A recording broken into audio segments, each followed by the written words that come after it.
आदाब। उर्दू बुलेटिन में आपका इस्तकबाल है। मैं हूं मोहम्मद अब्दुल रहीम। सबसे पहले डालते हैं हेडलाइन पर एक नजर।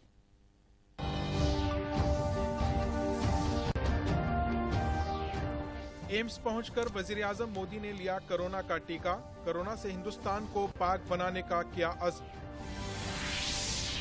कोरोना टीका लेकर वजीर आजम ने अफवाहों का दिया जवाब। मरकजी वज़रा ने की सताइश। हर अहल शख्स से टीका लेने की अपील। रियासत में टीकाकारी मुहिम के दूसरे मरहले का आगाज।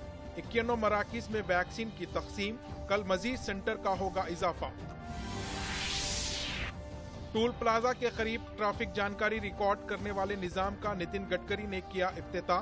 कहा फास्टैग की वजह से वक्त के साथ साथ 20,000 करोड़ रुपए के ईंधन की बचत। किशन रेड्डी ने कहा रियासत में अवाम खानदानी हुक्मरानी से चाहते हैं निजात। रियासत में बीजेपी ही होगी टीआरएस की मुतबादिल।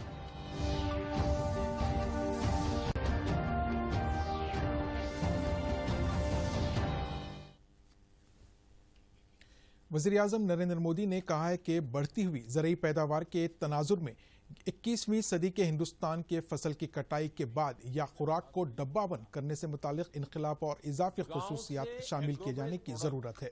इन्होंने कहा कि अगर ऐसा 20-30 साल पहले किया जाता होता तो मुल्क के लिए ये अच्छा होता। वज़ीर आज़म नरेंद्र मोदी ने इस साल मरकजी बजट में ज़राई शोबे के लिए किए जाने वाले इक़दामात के बारे में आज एक वेबिनार में इजहार ख्याल किया।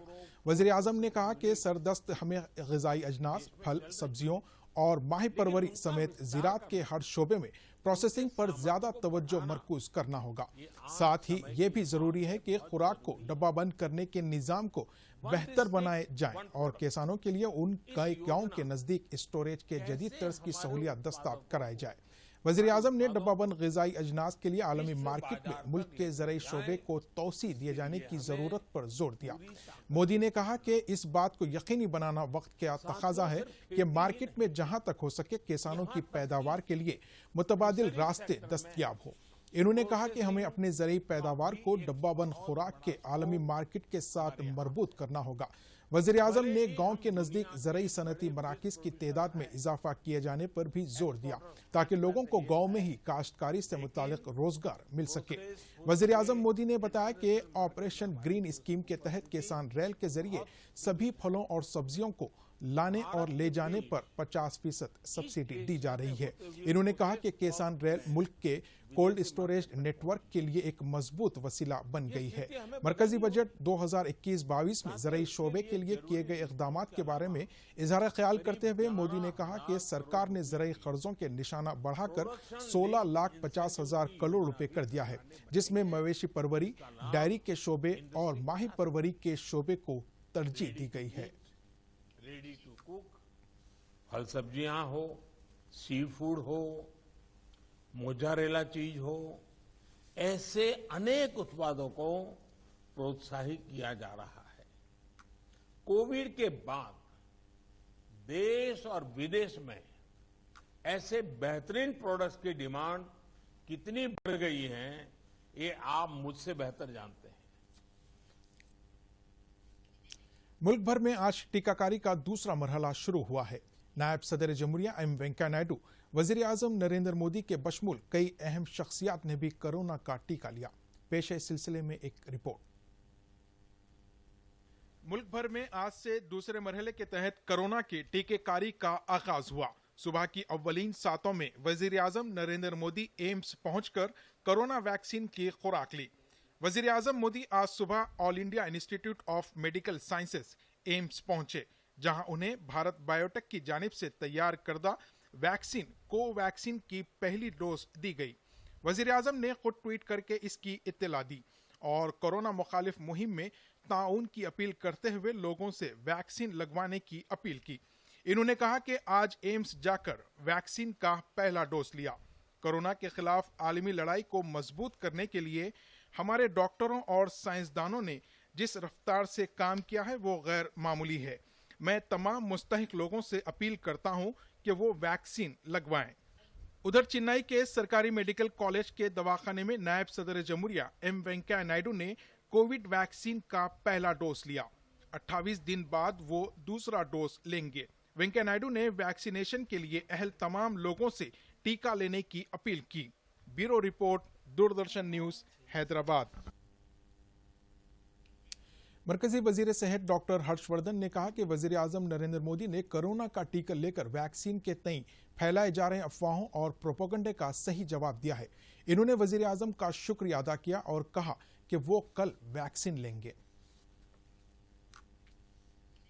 मरकजी वजीर रविशंकर प्रसाद ने कहा कि अपोजिशन कायदीन ये सवाल कर रहे थे कि वजीर आजम नरेंद्र मोदी टीका कब लेंगे। इन्होंने कहा कि वजीर आजम के टीका लेने से अपोजिशन को बेहतर जवाब मिल गया है। इन्होंने कहा कि हुकूमत ने पहले फ्रंट लाइन वॉरियर्स को टीका देने का फैसला किया था, जिसके बाद सीनियर सिटीजन्स को टीका दिए जा रहे हैं। आज अपनी बारी ने आने पर नरेंद्र मोदी ने सुबह की अव्वलीन सातों में एम्स पहुंचकर अपनी जिम्मेदारी निभाई है। रियासत भर में कोरोना टीकाकारी का दूसरा मरहला शुरू हो गया है। इस मरहले में 50 लाख से ज्यादा अफराद को कोरोना डोज देने का निशाना रखा गया है। दूसरे मरहले के आज पहले दिन रियासत के मुख्तलिफ मराकिज पर टीके दिए गए। पेश है इस सिलसिले में एक रिपोर्ट।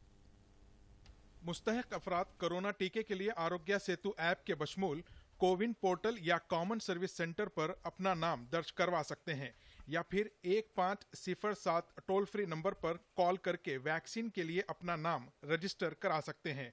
सरकारी दवाखानों में कोरोना वैक्सीन मुफ्त दी जा रही है, जबकि खानगी दवाखानों में टीकेकारी के लिए 250 रुपए फीस वसूल की जा रही है। पहले मरहले में फ्रंटलाइन वॉरियर्स को टीका दिया गया, जिनमें डॉक्टर, सफाई अमला और पुलिस एहलकार शामिल थे, जबकि दूसरे मरहले में 60 बरस से ज्यादा उम्र के अफराद और कोरोना अमराज में मुब्तला 45 बरस से ज्यादा उम्र के लोगों को ये टीके दिए जा रहे हैं। हर मरकज पर 200 अफराद को वैक्सीनेशन देने की सहूलत रखी गई है। 60 साल से ज्यादा उम्र के अफराद बिला खौफ व खतर टीकेकारी के लिए आगे आ रहे हैं। वैक्सीनेशन के बाद पैदा होने वाली किसी भी किस्म की परेशानी के इलाज के लिए हंगामी मराकिज भी कायम किए गए हैं। ताहम डॉक्टरों का कहना है कि अब तक किसी को भी किसी तरह का कोई साइड इफेक्ट नहीं हुआ है। हैदराबाद के गांधी अस्पताल, उस्मानिया अस्पताल, फीवर अस्पताल, ESI दवाखाने के बशमूल दीगर अहल अस्पतालों में टीके लगाए जा रहे हैं। गांधी अस्पताल के सुपरिंटेंडेंट राजा राव ने कहा कि टीकेकारी के लिए खुसूसी इंतजाम किए गए हैं। टीका देने के 30 मिनट तक खुसूसी निगहदाश्त में रखा जा रहा है, जिसके बाद लोगों को सेंटर से बाहर भेजा जा रहा है। हैदराबाद के खानगी दवाखाने में 99 बरस के शहरी जयदेव ने भी कोरोना वैक्सीन हासिल किया। इन्होंने अपने बेटे और बहू के हमरा सेक्रेटेरिएट के करीब वाक़े खानगी अस्पताल में टीका लिया। 30 मिनट के खुसूसी निगहदाश्त के बाद वो घर वापस लौट गए। Actually born in 1922 and migrated from Pakistan to India in that partition time. He belongs to a place called Dera Ghazi Khan, which is in Multan, in what is in Pakistan. So they faced one of the most difficult times. India जब move करे partition में, सबको ही मालूम है how difficult time it was. तो इनके कहने के हिसाब से वो एक डिफिकल्ट टाइम था और उसके बाद second most difficult time is the corona time. तो but he is full of life. 99 years की एज में आज भी इनको अपनी कंपनी चाहिए, एक सर्कल चाहिए जिसमें ताश खेलते हैं एवरी वीक। इनका एक सर्कल ऑफ फ्रेंड्स है, सब मिलके रमी खेलते हैं। So he is very fond of all that. तो एक साल से अब हम लोगों ने इनके ऊपर पूरा बंदिश लगाया हुआ था कि आप बाहर नहीं जा सकते, आप किसी से मिल नहीं सकते। बट फॉर्चुनेटली क्योंकि कोविड की वजह से हम लोग भी घरों में थे, तो एटलीस्ट हमारी कंपनी थी इनके लिए। बट अब थोड़ा एक साल लगभग हो गया, बहुत कीन थे वैक्सीन के लिए। तो जैसे ही ये अनाउंसमेंट हुआ वैक्सीन का, पिछले 2, 2.5, 3 महीने से वो मेरे पीछे लगे हुए हैं कि कब लगेगा वैक्सीन, कब लगेगा। तो मैंने बोला लगेगा, समय आने दीजिए। आज प्रधानमंत्री जी को लगाया तो शायद आपको भी आज लगेगा।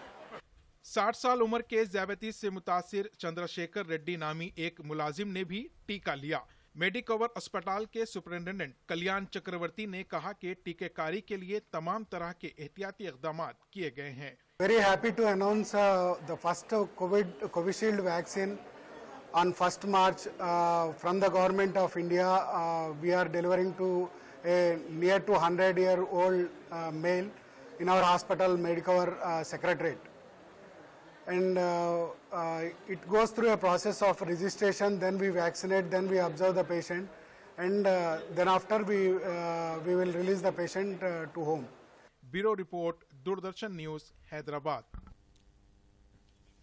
मरकजी वजीर ट्रांसपोर्ट नितिन गडकरी ने आज मुल्क भर के कौमी शाहराहों पर टोल प्लाजाओं के करीब ट्रैफिक मालूमात रिकॉर्ड करने वाले निज़ाम का इफ्तिताह अंजाम दिया। दिल्ली में मुनक़िदा इस सिलसिले में एक तकरीब से इन्होंने खिताब करते हुए कहा कि मुल्क भर में मुतारिफ करवाने वाले फास्टैग ईंधन के साथ साथ वक्त की भी बचत हो रही है। फास्टैग के मुताबिक टोल प्लाजाओं के करीब इंतजार का वक्त गुज़िश्ता साल 464 सेकेंड से घटाकर 150 सेकेंड कर दिया गया है। इसके नतीजे में 20,000 करोड़ रुपए की तवानाई की बचत हुई है। मरकजी वजीर ट्रांसपोर्ट ने यह भी वाज़ेह किया कि फास्टैग की वजह से माहाना खारिज होने वाले कार्बन डाइऑक्साइड की मकदार में भी 5 लाख टन की कमी आई है। मरकजी ममलिकती वजीर दाखिला जी किशन रेड्डी ने कहा है कि रियासत के अवाम खानदानी हुक्मरानी से नजात चाहते हैं। हैदराबाद रंगारेड्डी महबूब नगर ग्रेजुएट जमरे के MLC इंतखाबी मुहिम के ज़िमन में इन्होंने आज महबूब नगर में एक इंतखाबी रैली से खिताब किया। इस मौके पर किशन रेड्डी ने रियासती हुकूमत पर इख्तियारात के बेजा इस्तेमाल का इल्ज़ाम आयद किया। इन्होंने कहा कि TRS हुकूमत अपनी शिकस्त की परवाह किए बगैर BJP को शिकस्त देने की कोशिश कर रही है। किशन रेड्डी ने इस हल्के के ग्रेजुएट से अपील की कि वो BJP उम्मीदवार के हक में अपने रायदही का इस्तेमाल करें। नाजरीन, आखिर में डालते हैं हेडलाइन पर एक और नजर। मुझे दीजिए इजाजत। आदाब। अब आप दूरदर्शन यादगिरी की खबरें सोशल मीडिया पर भी देख सकते हैं। YouTube पर DD न्यूज़ तेलंगाना, ट्विटर पर DD न्यूज़ तेलंगाना @DD यादगिरी न्यूज़ और फेसबुक पर DD न्यूज़ तेलंगाना का मुशाहिदा किया जा सकता है।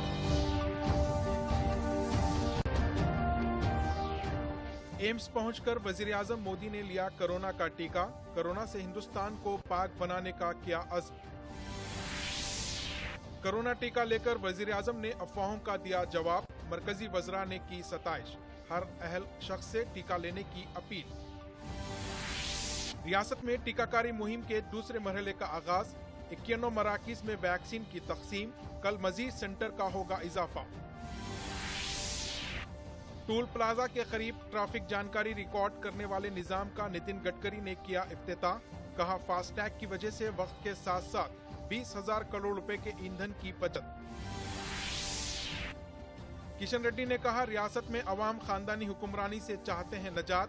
रियासत में BJP ही होगी TRS की मुतबादिल।